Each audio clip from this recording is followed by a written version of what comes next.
সোহাগী ছোঁয়া কেউ কাছে এসে রং দিয়ে যায়।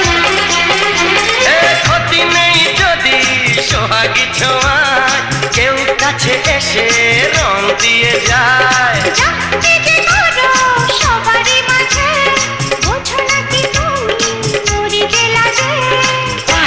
তোমাকে লাগছে দারুণ, আরে না না না না আজকে তোমার কথা শুনবো না, এমন দিনে ছেড়ে দেবো সেটা ভেবো না।